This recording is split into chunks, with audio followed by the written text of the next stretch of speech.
হায় আমার দোস্ত আমার, রব্বুল আলামিন আল্লাহ তাবারক ওয়া তাআলা কোরআনে কারীমে বললেন, ওয়ালাকাদ জারানা লিজাহান্নামা কাসীরাম মিনাল জিন্নি ওয়াল ইনস। হে দুনিয়ার বান্দা বান্দিরা শোনো, আমি তোমাদের রব, আমি তোমাদের স্রষ্টা, আমি তোমাদের মালিক আল্লাহ জানিয়ে দিলাম। দুনিয়াতে আমি আল্লাহ, আমার কত মখলুকাত আছে, গরু, ছাগল, ভেড়া, পিপিলিকা, সাপ ইত্যাদি যে সমস্ত আমার মখলুকাত প্রাণী জগৎ আছে, আমি আল্লাহ তাদের জন্য কিন্তু আমি জাহান্নাম বানাই নাই। হে দুনিয়ার বান্দা বান্দিরা, আমি রব্বুল আলামিন আল্লাহ তাবারক ওয়া তাআলা জানিয়ে দিলাম, আমার জাহান্নাম বানিয়েছি মিনাল জিন্নি ওয়াল ইনস।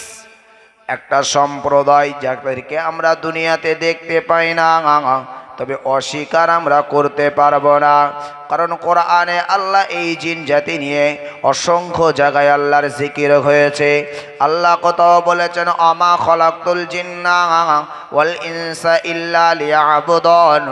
আবার কোথাও আল্লাহ বলছেন, ওয়ালাকাদ জারানা লিজাহান্নামা কাসীরাম মিনাল জিন্নি ওয়াল ইনস। হে দুনিয়ার বান্দা বান্দিরা, মনে রাখো, আমি তোমাদের রব, আমি তোমাদের স্রষ্টা জানিয়ে দিলাম। এই জিন জাতি আর একটি জাতিকে আল্লাহ বলেন ইনসান। ইনসান মানে হলো মানুষ, মনুষ্য জাতি। যারা পৃথিবীতে আমরা সেই আল্লাহর দয়ায়, সেই আল্লাহর অনুগ্রহে বেঁচে আছি, আমাদেরকে লক্ষ্য করে আল্লাহ বললেন, হে দুনিয়ার গোলাম শোনো, জিন এবং ইনসান এই দুটি সম্প্রদায়কে আমি আল্লাহ তাবারক ওয়া তাআলা তাদের জন্য আমি আল্লাহ জাহান্নাম বানিয়েছি।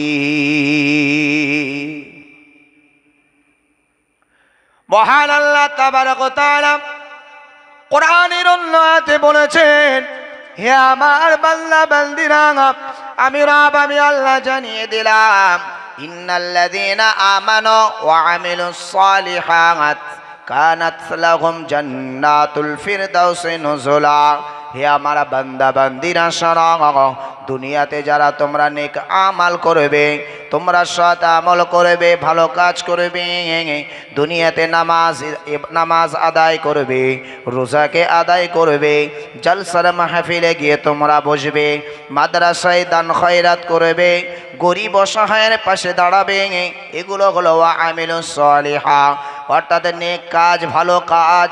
রব্বুল আলামিন আল্লাহ জানিয়ে দিলেন, হে আমার বান্দা শুনে রাখো, আমি রব, আমি আল্লাহ জানিয়ে দিলাম, কানাত লাহুম জান্নাতুল ফিরদাউসি নুজুলা। এই সমস্ত বান্দা বান্দীদের জন্য আমি আল্লাহ, আমার সব থেকে দামি জান্নাত হলো জান্নাতুল ফিরদাউস। তাদেরকে আমি আল্লাহ মরণের পরে জান্নাতুল ফিরদাউস নসিব করে দেব। জোরে বলুন সুবহানাল্লাহ। আল্লাহ আয়াতের ওই জায়গায় বললেন, মানুষ আর জিনের জন্য আমি আল্লাহ রেখেছি জাহান্নাম।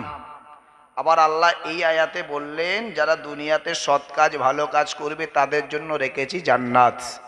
তাহলে আল্লাহ মরণের পরে আমাদের জন্য এক শ্রেণীর মানুষের জন্য হবে জাহান্নাম, আর এক শ্রেণীর মানুষের জন্য হবে আল্লাহর দয়ার জান্নাত। তো কার জন্য জান্নাত আর কার জন্য জাহান্নাম? মহান আল্লাহ তাবারক ওয়া তাআলা তিনি কোরআনে কারীমে এক জায়গায় বললেন, ওয়াল আসর, ছোট্ট একটা সূরা। আল্লাহ বলছেন ওয়াল আসর, একটি সময়ের কসম করে আল্লাহ বললেন, ইন্নাল ইনসানা লাফি খুসর।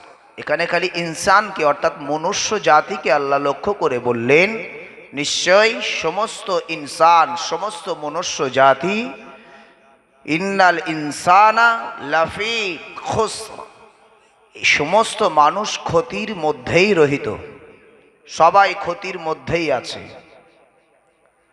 কোরআন শরীফে আল্লাহ এই কথা বললেন এই আয়াতের এই দুটি আয়াতে। পরের অংশ আমি পরে আলোচনা করি।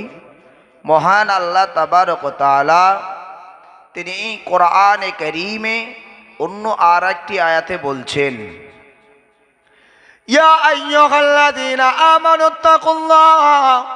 হে দুনিয়ার ঈমানদারেরা, তোমরা যারা আমি রব, আমি আল্লাহকে বিশ্বাস করো, তোমরা যারা আমাকে স্রষ্টা বলে মানো, আমি রব, আমি আল্লাহ হলাম তোমাদের সব কিছু। তোমাদের আইন দাতা, তোমাদের রেজেক দাতা, তোমাদের ভালো মন্দ, তোমাদের শান্তিতে রাখা অশান্তিতে রাখা আমি রব্বুল আলামিন আল্লাহ। তোমরা যারা বিশ্বাস স্থাপন করো, আমি আল্লাহ জানিয়ে দিলাম ইত্তাকুল্লাহ, তোমরা আমি আল্লাহ আমাকে ভয় করো। কিন্তু আমি আল্লাহ জানিয়ে দিলাম ওই রকম ভয় চলবে না। এক শ্রেণীর মানুষ আমরা আছি, কেউ হয়তো জলসা হলে জলসা মিস করি না, জলসা এসে বসে, কিন্তু যখন দেখা যায় আল্লাহর বিধান 5 ওয়াক্ত নামাজ মসজিদে যখন আজান হয়, কেউ তো ঘরে ঘুমায়, কেউ তো বাজারের দিকে রওনা দেই, কেউ আবার একদল মানুষ আমরা বিভিন্ন আড্ডার ভিতরে মত্ত থাকি, কেউ আমরা নিজের নিজে কাজের ভিতরে ব্যস্ত থাকি। রব্বুল আলামিন আল্লাহ বললেন তুমি ইমানদার বলে পরিচয় দেবে, আর ইত্তাকুল্লাহ তোমরা আমার কাছে যে ভয়ের কথা তোমরা প্রকাশ করো, যে আমি রব, আমি আল্লাহ তাবারক তাআলার ভয় করো। যখন তোমাদের গ্রামে জলসা হয়, জলসার মাজলিসে বসো, মসজিদে আজান হয়, তোমাদের চিন্তা নাই। আবার এক শ্রেণীর মানুষ আছে, যখন মসজিদে জুমার নামাজ হয়, জুমার দিনে মিস তোমরা করো না, কিন্তু 5 ওয়াক্ত নামাজ কিন্তু পড়ো না। আবার এক শ্রেণীর মানুষ আছে, 5 ওয়াক্ত নামাজটা পড়ো, জুমার নামাজটা পড়ো, কিন্তু রমজানুল মোবারক মাসে রোজাটা রাখো না। আমি রব্বুল আলামিন আল্লাহ তাবারক তাআলা জানিয়ে দিলাম না, এমনটি তোমাদের মানলে হবে না। কারণ আমি রব্বুল আলামিন আল্লাহ তোমাদেরকে বলবো হাক্কা তুকাতিহি, নিশ্চয়ই তোমরা আমি আল্লাহ আমাকে মানার মতন মানবে। কারণ আমি রব্বুল আলামিন আল্লাহ তোমাদেরকে জানিয়ে দিলাম, হে আমার বান্দা বান্দিরা, মরতে তোমাদের হবে, মারা তোমরা একদিন যাবে। কারণ আমরা সেই রব্বুল আলামিন আল্লাহ তাবারক তাআলা তিনি আমাদেরকে সাবধান করিয়েছে, হে বান্দা শানা কুল্লু নাফসিন যায়কাতুল মাউত, একদিনে তোমাদের মৃত্যু হবে, মৃত্যুর স্বাদ তোমাদেরকে চাখতে হবে, মৃত্যু থেকে তোমরা কেউ রেহাই পাবে না। আমি রব্বুল আলামিন আল্লাহ জানিয়ে দিলাম নিশ্চয়ই তোমাদের মৃত্যু হবে, তবে মনে রাখো ওয়ালা তামুতুন্না ইল্লা ওয়া আনতুম মুসলিমুন, তবে তোমরা মরো কিন্তু তোমরা মুসলমান না হয়ে মরো না। আমার ভূমিকা তৈরি হচ্ছে, আমি আলোচনা শুরু করিনি। ইনশাল্লাহ আপনারা প্রথম থেকে চেষ্টা করুন, ইনশাল্লাহ আমি আলোচনা করছি, আপনারা বুঝতে পারবেন। তো আল্লাহ এখানে আমরা যেমন ভয় করি, এই রকম ভয় করার কথা আল্লাহ বলছে, বান্দা ঈমান আনার পরে এই রকম ভয় করলে চলবে না, ভয় করার মতন ভয় করতে হবে। পাশাপাশি আল্লাহ বলছে মরতে তোমাদের হবে, কিন্তু মুসলমান না হয়ে তোমরা মরো না। তাহলে এখানে মুসলমান না হয়ে, ইমানদার বলেও আল্লাহ বলছে মুসলমান না হয়ে মরো না। তার মানে কি, ইমানদার যিনি হন তিনি মুসলমান হতে পারে না। ইমানদার মানেই যে সে মুসলমান তা নয়, ইমানদার মানেই সে মুসলমান তা নয়। মুসলমান হতে গেলে কোয়ালিটি দরকার হয়, মুসলমান হতে গেলে কোয়ালিটির প্রয়োজন হয়। আল্লাহ সেই কথাই কোরআনের ওই সূরাতে যেখানে আল্লাহ বললেন ইন্নাল ইনসানা লাফি খুসর, নিশ্চয় তোমরা সকলে ক্ষতির মধ্যে। রব্বুল আলামিন আল্লাহ তাবারক তাআলা কোরআনে কারীমের এই ছোট্ট সূরাতে বললেন, হে আমার বান্দা বান্দিরা মনে রাখো, আমি রব্বুল আলামিন আল্লাহ তাবারক তাআলা জানিয়ে দিলাম ইল্লাল্লাযীনা আমানু, তবে না না আমি রব্বুল আলামিন আল্লাহ জানিয়ে দিলাম যারা প্রকৃত ঈমানদার, ইরা ব্যতীত সবাই ক্ষতিগ্রস্ত। তবে সবাই ক্ষতিগ্রস্ত নয়, তাদের মধ্যে ইল্লাল্লাযীনা আমানু, যারা প্রকৃত পক্ষে ঈমানদার তারা হলো আমি রব্বুল আলামিন আল্লাহ জানিয়ে দিলাম তারা ক্ষতির মধ্যে নয়। ঈমানদার কারা? এই ঈমানদার কারা? ঈমানদার মানে আমরা বুঝি, আমরা যারা কলেমা লা ইলাহা ইল্লাল্লাহ পড়েছি তারাই হলাম আমরা ঈমানদার। কিন্তু ঈমানদারের সংজ্ঞা আপনাকে বুঝতে হবে। আর রব্বুল আলামিন আল্লাহ তাবারক তাআলা ঈমানদারের সংজ্ঞা বলেছেন আমানতু বিল্লাহ, তোমরা আমি আল্লাহ আমার উপরে বিশ্বাস স্থাপন করো। ওয়া মালাইকাতিহি, তোমরা আমার মালাইকা ফেরেশতা সমূহের প্রতি বিশ্বাস স্থাপন করো। ও কুতুবিহি, তোমরা আমার কিতাব সমূহের উপরে বিশ্বাস করো। আল্লাহ তাবারক তাআলা বললেন ও রসুলিহি, তোমরা আমার রসুল সমূহের প্রতি বিশ্বাস করো। মনে রাখতে হবে কিতাব কিন্তু কোরআন খালি নয়। আল্লাহ বলেন আমার আসমানি কিতাব হলো 104টা, তার ভিতরে শ্রেষ্ঠ কিতাব হলো 4টা, তাওরাত, ইনজিল, জব্বর আর হলো আল কোরআন। আর এই 4টি কিতাবের ভিতরে শ্রেষ্ঠ কিতাব হলো কোরআন। আর রব্বুল আলামিন আল্লাহ বললেন তোমাদেরকে 104টি কিতাবের উপরে বিশ্বাস স্থাপন করতে হবে। ও রসুলিহি, এবং আমার রসুল সমূহের প্রতি। ভাই আমার দোস্ত, আমার নবী আদম আলাইহিস সালাতু ওয়াস সালাম থেকে ঈসা রুহুল্লাহ অর্থাৎ আমার নবী পর্যন্ত যত নবী রসুল এসেছেন সবাই কিন্তু নবী, কিন্তু সবাই রসুল নয়। আল্লাহ বললেন যাদের প্রতি আমি আল্লাহ আমার আসমানি কিতাব নাজিল করেছি তারা হলো সকলের রসুল। সকল রসুলের প্রতি তোমাদেরকে বিশ্বাস স্থাপন করা। ওয়াল ইয়াউমিল আখিরি, একদিনে মারা যাবে, মরে যাবে, তারপরে তোমাদেরকে যেখানে রেখে আসা হবে ওই জায়গাটার নাম হলো আখিরা। ওই জায়গাটার নাম হলো আখিরা। আমরা এখন আছি রুহের জগতে। রুহে না, আমরা দুনিয়ার জগতে আছি। রুহের জগতে ছিলাম একদিন, তারপরে আমরা ওখান থেকে মায়ের রেহেমে এসে মায়ের থেকে আমরা প্রসব হয়েছি, দুনিয়াতে এসেছি। দুনিয়াতে একটা সময় আমরা মারা যাব। মারা যাবার পরে আমাদেরকে কবরস্থ করা হবে, যেখানে আমাদেরকে রাখা হবে, যেই জগতে আমরা প্রেরণ করব সেই জগৎটার নাম হলে আখিরা। আখিরাতে জান্নাত আছে, জাহান্নাম আছে, আযাব আছে, সাজা আছে, বিশ্বাস স্থাপন করা। রব্বুল আলামিন আল্লাহ বললেন ওয়াল ইয়াউমিল আখিরি ওয়াল কদরি খাইরিহি ওয়া শাররিহি মিনাল্লাহি তাআলা। ও দুনিয়ার গোলামেরা, হে দুনিয়ার বান্দা বান্দিরা, আমি রব্বুল আলামিন আল্লাহ জানিয়ে দিলাম দুনিয়ার জমিনে তোমাদের দ্বারা কখনো ভালো কাজ হয়, কখনো তোমাদের খারাপ কাজ হয়ে যায়, কখনো তোমরা সুস্থ থাকো, কখনো তোমরা অসুস্থ হয়ে যাও, কখনো তোমরা অভাবে পড়ে যাও, আবার কখনো তোমাদের আমি আল্লাহ অর্থ প্রদান করে থাকি, ধনী হয়ে যাও। দুনিয়াতে এই যে ভালো থাকা, খারাপ থাকা, সুস্থ থাকা, অসুস্থ থাকা, বেঁচে থাকা, না থাকা, কেউ অল্প বয়সে মারা যাওয়া, কেউ বার্ধক্যে মারা যাওয়া, কারোর ব্যতিক্রমে বয়স 100 ওভার করা। রব্বুল আলামিন আল্লাহ বলছে এটা তোমাদের তাকদীরে আমি আল্লাহ লিপিবদ্ধ করেছি। যার যেমন তাকদীরে আমি আল্লাহ লিপিবদ্ধ করেছি দুনিয়াতে তার বাস্তব রূপ উঠে আসবে। এই তাকদীরের প্রতি বিশ্বাস স্থাপন করা। তবে এই কথাটা বললে একটু আমাদের ভিতরে সন্দেহান তৈরি হয়। তাহলে ভালোটাও যদি আল্লাহ আমাদের তাকদীরে লিখে দেন, খারাপটাও যদি আল্লাহ আমাদের তাকদীরে লিখে দেন, তাহলে ভালো করলেও আল্লাহর দোষ, খারাপ করলেও আল্লাহর দোষ। বলতে অসুবিধা নাই। যদি ভালোটা হয় তাতেও কোনো সমস্যা নেই, খারাপটা হলেও কোনো সমস্যা নেই, কারণ সবই তো আল্লাহর পক্ষ থেকে হয়। এটা আলোচনা হবে, সমালোচনা হবে, ওই জন্য একটু ভেঙে দিচ্ছি ভাই। ভালোটা আল্লাহর পক্ষ থেকে হয়, খারাপটাও আল্লাহর পক্ষ থেকে হয়, সন্দেহান কিছু নাই। আর রব্বুল আলামিন আল্লাহ বললেন ও দুনিয়ার গোলাম, হে দুনিয়ার বান্দা বান্দিরা, আমি রব্বুল আলামিন আল্লাহ জানিয়ে দিলাম হ্যাঁ খারাপটাও তোমাদেরকে আমি আল্লাহ তাকদীরে লিপিবদ্ধ করেছি। তবে মনে রাখো এই দুনিয়ার জীবনটা হলো তোমাদের জন্য পরীক্ষার কেন্দ্রবিন্দু। তাই আল্লাহ কোরআনে অন্যত্র জানিয়েছেন আল্লাযী খলাকাল মাউতা ওয়াল হায়াতা লিয়াবলুয়াকুম আইয়ুকুম আহসানু আমালা।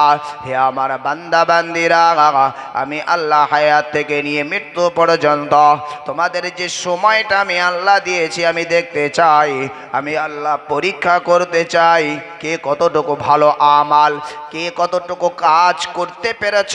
এটাই হলো আমি আল্লাহ তোমাদের কাছে পরীক্ষা নেওয়ার। আর এই জন্যই আমি আল্লাহ তোমাদের দুনিয়াতে হায়াতটা দিয়েছি।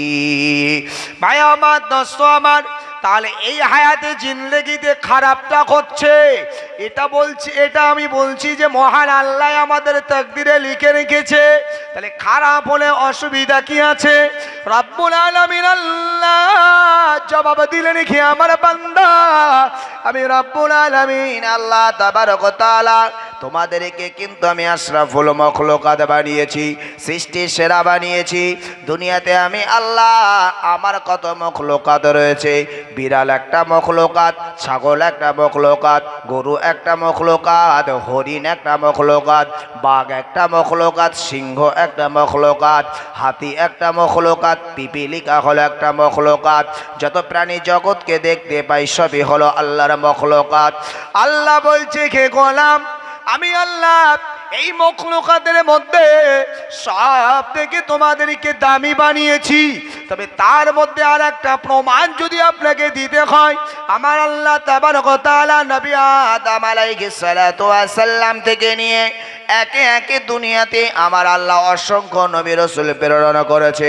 শেষ নবী হিসেবে যিনি এসেছেন, যিনি হলেন আশরাফুল আম্বিয়া, যিনি হলেন ইমামুল আম্বিয়া, যিনি হলেন ইমামুল মুরসালিন, আমার আল্লাহ তাবারক ওয়া তাআলা বললেন তোমাদের কাছে আমার প্রিয় রাসূলকে আমি সকল নবীদের ইমাম হিসেবে পছন্দ করেছি।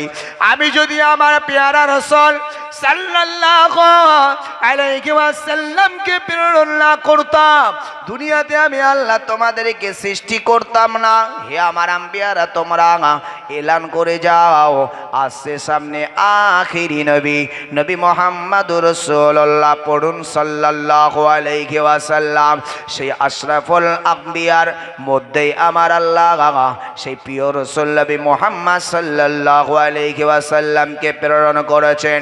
ভাই আমার, দোস্ত আমার, এবার রব্বুল আলামিন আল্লাহ বলছেন হে গোলাম, একবার তোমরা দুনিয়ায় ভাবো, আমি কিন্তু তোমাদেরকে খামাখা আশরাফুল মখলুকাত বানাই নাই।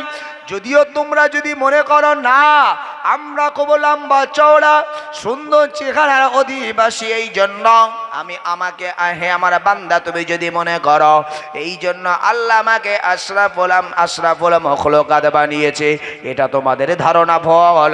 যদি তোমরা বলো না আমাদের শরীরে অনেক শক্তি আছে এই জন্য আল্লাহ আমাদেরকে আশরাফুল মখলুকাত বানিয়েছে, আল্লাহ বলছে এটা ভুল।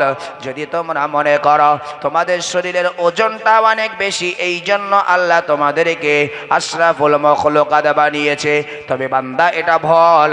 কারণ তোমার থেকে ওজনওয়ালা আমি আল্লাহ প্রাণী দুনিয়াতে নাজিল করেছি। একবার হাতির ওজনের কথা ভাবো, যে হাতির ওজন তোমার থেকে কত গুণ বেশি হয়। তোমরা যদি বলো লম্বা না, জঙ্গলের এমনও আমি আল্লাহ সর্প দিয়েছি, আমার সৃষ্টি সেই সর্পগুলো তোমাদের দিকে কত লম্বা। তোমরা যদি বলো আমরা সুন্দর সুঠাম দেহের অধিবাসী, আমি আল্লাহ বলবো না। তোমরা একবার উটগুলো দেখো, তোমরা একবার হরিণগুলো দেখো, আমি আল্লাহ তাবারক ওয়া তাআলা তাদেরকেও কত সুঠাম শরীর দান করেছি। হে আমার বান্দা, তুমি যদি বলো আমি সাদা এই জন্য, আমি আল্লাহ বলবো তোমরা একবার খরগোশকে দেখো। তুমি যদি বলো না আমার গায়ে অনেক শক্তি, আমার গায়ে আমার শরীরে হিংস্রর মতন শক্তি, আল্লাহ বলছে বান্দা এক করে যদি আমি ওই সুন্দরবনের রয়্যাল বেঙ্গল টাইগারকে নিয়ে যদি একটা ঘরের ভিতরে আমি আবদ্ধ করে দিই, আর সেই ঘরেই যদি তোমাদেরকে বলি যাবে একটু রয়্যাল বেঙ্গল টাইগারের সাথে একটু খেলা করো, যাবে নাকি কেউ যাবে না। কেন? ওর মতন শক্তি, ওর মতন হিংস্র আমি নই। ওখানে গেলে আমার রিস্ক আছে, বিপদ আছে। তাই দয়াময় মাবুদ আল্লাহ বললেন, ও দুনিয়ার গোলাম, তাহলে তুমি হিংস্র হেরে গেলা, ওজনে হেরে গেলা, লম্বায় হেরে গেলাম, সাদাতে হেরে গেলাম। আমি রব্বুল আলামিন আল্লাহ এই বিবেচনায় তোমাদেরকে আমি আশরাফুল মাখলুকাত বানাই নাই, যে জন্য তোমাদেরকে আশরাফুল মাখলুকাত বানিয়েছি। একবার তোমরা ভাবো, সেই হিংস্র, সেই বড় জঙ্গলের রয়্যাল বেঙ্গল টাইগার যাকে তুমি ভয় পাচ্ছিলা, সেই রয়্যাল বেঙ্গল টাইগারকে নিয়ে তুমি আবার সার্কাস খেলা দেখাও, এটা কিভাবে সম্ভব? তুমি একবার চিন্তা করো যে হাতিটা তোমার থেকে কত গুণে ওজন বেশি, তার শরীরে কতই না শক্তি, যে হাতির সুরে যদি তোমাকে একবার যদি পেঁচিয়ে একবার যদি সে ছুঁড়ে দেয়, কত দূরে তুমি গিয়া পড়বা তার ঠিকে নাই। কিন্তু তুমি সেই জঙ্গলের সেই বড় হাতির মাথার উপরে চড়ে চড়ে তুমি সার্কাস খেলা দেখাও। হে আমার বান্দা, কিভাবে সম্ভব? হে আমার বান্দারা, মনে করো এতদিন ধরে তোমরা এটা করছ, এবার যদি ওই জঙ্গলের হাতি আর বাঘ এরা যদি একবার ছাড়া পেয়ে জঙ্গলে চলে যায়, আর ওই হাতি আর বাঘগুলো সকলে সম্মিলিতভাবে যদি তারা মিটিং করে, আলোচনা করে, সমালোচনা করে, না না না, এইভাবে আর কোনো দিন সম্ভব নয়। সারা জীবন আমাদেরকে নিয়ে সার্কাস খেলা দেখিয়েছে, এবার আমরা তার বদলা নেব, অর্থাৎ তারা আমাদেরকে নিয়ে সার্কাস খেলা দেখিয়েছে, এবার আমরা তাদেরকে নিয়ে সার্কাস খেলা দেখাবো। যদি এই হাতি আর বাঘ এরা যদি মনে করে, এরা যদি মিটিং করে, মানুষকে নিয়ে কখনো সার্কাস খেলা দেখাতে পারবে? পারবে কি? পারবে না। আলোচনা বুঝুন। আর রাব্বুল আলামিন আল্লাহ বললেন, হে গোলাম, যে কাজটা হাতির দ্বারা সম্ভব নয়, এত ওজন এত শক্তি বেশি হবার পরেও, যে বাঘের শরীরে এত শক্তি, যে এত হিংস্র, তারপরও তারা দ্বারাও সম্ভব নয়, কিন্তু তুমি একজন নরমাল, তারপরেও তোমার দ্বারা সম্ভব। ওই বাঘ আর ওই হাতিগুলো তাদেরকে তোমরা বশ বানিয়ে তোমরা গোলাম বানিয়ে নিয়েছ, অর্থাৎ তোমাদের ভিতরে যে এলেম, যে জ্ঞান, যে শিক্ষা আছে, সেই শিক্ষা হাতের ভিতরে নাই। যে শিক্ষা আমি আল্লাহ তোমাদেরকে দিয়েছি, সেই শিক্ষা বাঘের ভিতরে, সিংহের ভিতরে নাই। ওই জন্য বাঘ সিংহ তোমাদের কখনো গোলাম বানাতে পারবে না। আর আমি রব, আমি আল্লাহ তোমাদেরকে এমন শিক্ষা দিয়েছি, এমন জ্ঞান দিয়েছি, তোমরা সারা জীবন ওদেরকে গোলাম বানিয়ে রাখতে পারবে।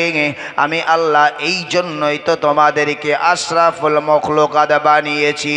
হে দুনিয়ার বান্দা, একবার বলো, যদি তোমার টেবিলের সামনে একটা মদের বোতল রাখা হয় আর একটা যদি দুধের বোতল রাখা হয়, তুমি মদ আর দুধ, কোনটা দুধ আর কোনটা মদ, এটা বুঝতে তোমার অসুবিধা নাই। কোনটা খেলে শরীরের উপকার আর কোনটা খেলে শরীরের অপকার, এটা তোমার জানার অসুবিধা নাই। তাহলে দুনিয়াতে ভালো আর মন্দ কি, এটা বোঝার শক্তি আমি আল্লাহ তোমাদেরকে দিয়েছি। যদি আমি এক্সাম্পল দুধ আর মদ দিয়ে দিলাম, এখন মনে রাখন, ঘরের বউ আছে, নিজের আম্মা জান, আব্বা জানও আছে। ভাই আমার দোস্ত আমার, বলবেন না যে সংসারে অশান্তি বাঁধিয়ে দিচ্ছি, না, এটা নয়। যে বাপ সারা জীবন আপনার মাথার ঘাম পায়ের ফেলে আপনাকে বড় করল, যে মা ছোট্টবেলা থেকে আপনাকে লালন পালন করল, ঘরে অভাব, ঘরে খাবার নাই, অল্প খাবার, সেই মা নিজের মুখের আহারকে বন্ধ করে দিয়ে তোমার মুখে আহার জুগিয়েছিল। হে যুবক, একবার ভাবো, তোমার জননী মা তোমার গর্ভে নিয়ে 10 মাস 10 দিন তোমার মা তোমাকে নিয়ে কত কষ্ট পেয়েছে। রাতের বেলা ঘুমিয়েছে, কিন্তু তোমার মা জননী অস্থির হয়ে গেছে, ঘুম আসে না। তোমার হাঁটুর গোতা, তোমার কনুইয়ের গোতা মায়ের দিলে লেগেছে, মা ঘুম থেকে জেগে পড়েছে, বসে বসে ঘুমাতে পারে না, শুয়েও ঘুমাতে পারে না, সারা রাত দাঁড়িয়ে দাঁড়িয়ে তোমার মা দাঁড়িয়ে দাঁড়িয়ে জাগরণ করেছে, ঘুমিয়েছে। হে যুবক, একবার বলো, সেই জননী মা তোমার ঘরে, আর যে স্ত্রী দুদিন এলো তোমার কাছে কত উপরি ভালোবাসা দেখালো, কিন্তু তারা মাল নিল। ভালোবাসা স্ত্রী এমনি বাসে না, যদি দিতে পারে তো ঠিক আছে, আর না হলে শেষ। কারণ আমাদের ঘরের মা, আমাদের ঘরের ভাবিরা, আমাদের ঘরের মা বোনেরা, তারা হতে পারেনি মা খাদিজাতুল কুবরা রাদিয়াল্লাহু তাআলা আনহার উত্তরসূরি, তারা হতে পারেনি।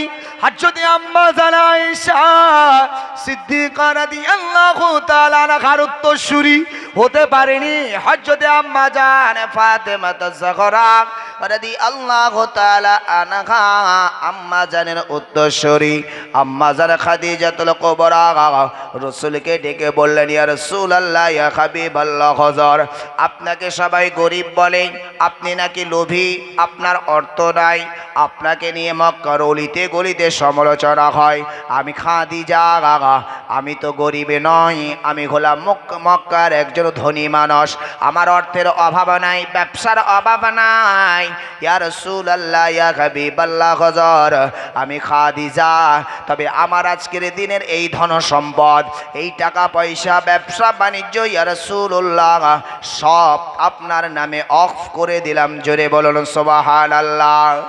আপনি বলবেন, হ্যাঁ আপনি বলবেন ঘরের ভাবিরা যে আমার বাপ কি দেয় না? আমার বাপ দিয়েছে ঘর সাজানো, মোটর সাইকেল, 4 চাকা গাড়ি, তার জন্য তার ব্যবসায় লাগার জন্য টাকা পয়সা সব দিয়েছে, সব দিয়েছি, কি দেয়নি?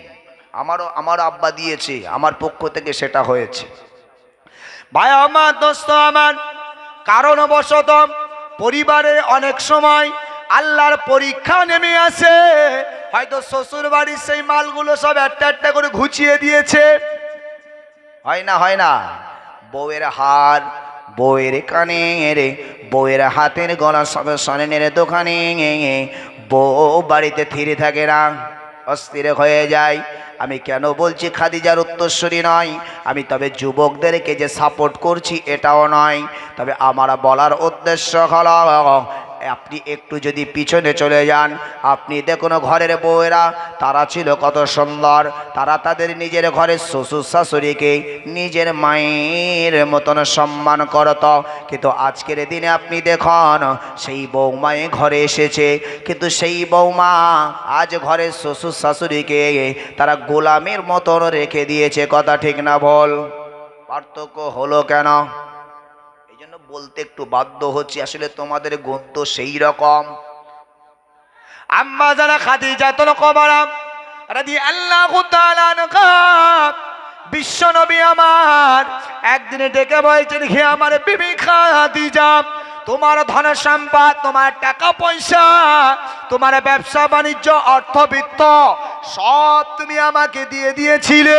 হে খাদিজা, আজ কিন্তু আমার ঘরে আর কিছুই নাই, সব আমি শেষ করে ফেলেছি দ্বীনের জন্য, ইসলামের জন্য আমি সব অর্থ সম্পদ খরচ করে ফেলেছি। হযরতে আম্মা জান খাদিজা বললেন, ইয়া রাসূলুল্লাহ, ইয়া হাবিবাল্লাহ, হুজুর আপনি ওই নিয়ে চিন্তা করবেন না, আমি আপনাকে দিয়ে দিয়েছি তোহফা হিসাবে, আপনি খরচ করবেন কি করবেন না এটা আমার জানার অধিকার নাই। আর যদি ভাই আমার, দোস্ত আমার, শ্বশুর বাড়ির একটা মাল যদি গোলমাল করে ফেলি, বিপদে পড়ে মায়ের কাছে গিয়ে বলছে, মা কি হতচ্ছাড়া জামাই তুমি আমাকে দিয়েছো, জানো এই ঘটনা? ভুল বুঝেন না, হয় এটা, তাই বলছি। মা আমার, বোনেরা, আপনারা স্বামীর শ্রদ্ধাশীল হয়ে যান, স্বামীর আনুগত্য করুন, স্বামীর কথাটা মানুন, স্বামীর প্রতি আপনি ভক্তি ভালোবাসা রাখুন। যে স্বামীকে আপনি মহব্বত করেন, ওই স্বামীর মনের ভাষাটা একবার জানার চেষ্টা করুন। আপনি যার ভালোবাসা পেতে চান তিনিও আপনাকে ভালোবাসেন, অসুবিধা নাই, কিন্তু তার মনের ভিতরে আর একটা ভালোবাসা, যেটা হলো সব থেকে দামি, যেটা হলো রব আল্লাহ পাকের খাজানা। দুনিয়াতে বাপ মা দুনিয়াতে দিয়েছেন, এই বাপ মায়ের মতন দামি সম্পদ, এত বড় নিয়ামত আর পৃথিবীতে দ্বিতীয় আর একটা নাই। হে ঘরের স্ত্রী সনম, রাতের বেলা তোমার স্বামী খোকার আব্বা বাইরে কোনো দরকারে আছে, গভীর রাত হয়ে গেছে, একবার ফোন করলা কখন আসবা, বলছে একটু রাত হবে।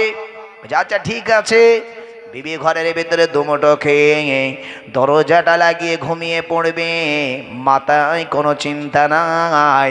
আর ঘরে যদি বুড়ি মা থাকে, বুড়ো বাপটা যদি বেঁচে থাকে, এদের চোখে কিন্তু ঘুম নাই। কথা ঠিক না বল? আরে ওই যুবকের মনের কথাটা শোনো। তুমি যাকে ভালোবাসা পেতে চাও, যারা ভালোবাসা তুমি নিতে চাও, সেই যুবক তিনিও সেই মা বাপকে ভালোবাসে। একটা স্বামী তার বাইরে চলতে হয়, তার আত্মসম্মানের ব্যাপার আছে, মান সম্মানের ব্যাপার আছে। ঘরে সব সময় অশান্তি, লোকে দেখে খারাপ বলবে, সে মজবুরান। অর্থাৎ তুমি হলে একজন জালিম আর সে হলো একজন, তুমি একজন জালিম আর সে হলো একজন মুসলিম। জালিমের শিকারে সে মুসলিম হয়ে চুপ রয়েছে, কারণ লজ্জার ব্যাপার। মাকে বলছে, বাপকে বলছে কিছু করার নাই মা, একটু সহ্য করো। আর কি করবে? মাকে সেই বলছে সহ্য করো, কি আর করবে?